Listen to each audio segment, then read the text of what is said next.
Donc, Toto vient de rentrer une affaire. Il a enregistré son affaire, il l'a finalisée. Et donc, en tant qu'administrateur, je vais dans mon onglet administration voir les affaires en cours. Et je retrouve l'affaire de Toto, rénovation de toiture, d'accord, celle qui est en cours, le montant du devis acheté, le montant du CAGRT correspondant, hein, qui a été calculé avec le barème qui va bien. Donc je vais dans gérer l'affaire. Dedans, je vois les informations sur l'affaire. Elle appartient à Toto. Voilà le montant du devis. Je vois le devis, évidemment, qui a été validé. Je vérifie que ça correspond bien au montant, voilà, qu'on est en phase, hein, que j'ai bien un devis de 57K hors taxe. Je peux voir les commissions, donc c'est Toto qui a rentré l'affaire, c'est son affaire. Kevin en tant que leader, il touche 2,5. Donc Toto n'avait pas pris... S'il y a un apporteur d'affaires, donc on avait dit l'apporteur d'affaires était à 10%. Et Kev est à... ou 8%, 8%, il est à 8%. Et Kev et Toto est donc à 60 moins 8%. Voilà, c'est-à-dire 52%. Pour l'instant, je ne traite pas du recalcul des commissions, mais je pourrais le faire. Euh, alors l'idée, si je fais recalculer les commissions, ça veut dire par exemple, j'ai constaté ici que j'avais un conseiller qui n'avait pas droit à la commission. Et bien à ce moment-là, pour une raison X ou Y, hein, voilà, par sécurité, et ben on va le faire vite fait. Je vais aller dans droit utilisateur et puis je peux me dire par exemple que au niveau des droits aux commissions, voilà, Jean-Louis, les administrateurs n'y ont pas droit, Kevin y a droit, bon, tout le monde y a droit, et je pourrais très bien décider, voilà, Toto n'y a pas droit, et cliquer là-dessus, hein. Voilà. Ça positionne les droits de commission à non, je ne vais pas le faire.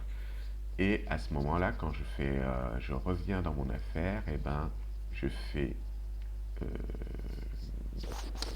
euh, recalculer les commissions ici et ça repositionne, on va dire, les commissions sauf celles de Toto. Bon, on le fait pas.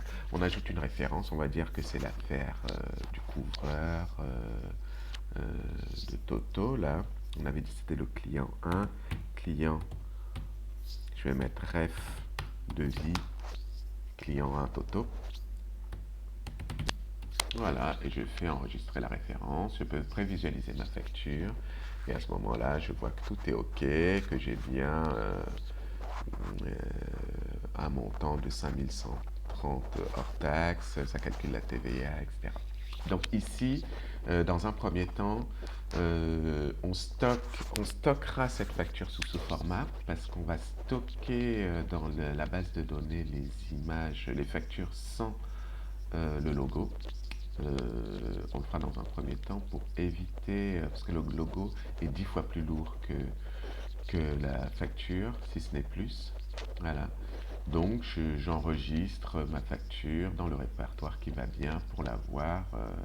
Voilà, je vais créer sur mon espace en tant qu'administrateur mes factures GRT artisan par exemple. Et hop, dans ce répertoire-là, je vais nommer la facture. Voilà, je cherche, voilà, on discutera ensemble si vous souhaitez d'une nomenclature. Pour l'instant, je vais faire GRTMLM-CLI 1 de Toto et affaire 1, par exemple, hein. Je peux mettre la date, qu'importe, ça c'est à voir.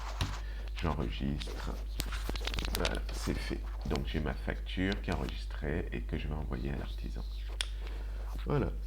Et une fois que j'ai fait tout ça, je fais quand même valider, générer la facture pour informer les agents que tout va bien, leur facture a été prise en compte. D'accord. La facture passe du statut de devis à envoyer à celui d'attente de paiement.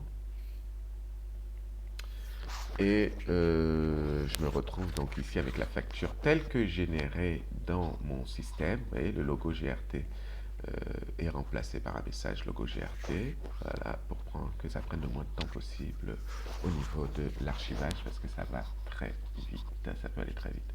Donc on ferme.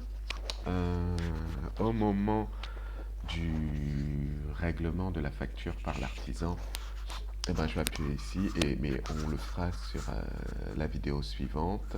Là, dans la vidéo suivante, on va retourner sur l'utilisateur Toto pour voir ce qui s'est passé et puis ensuite revenir sur l'administrateur pour finaliser l'opération.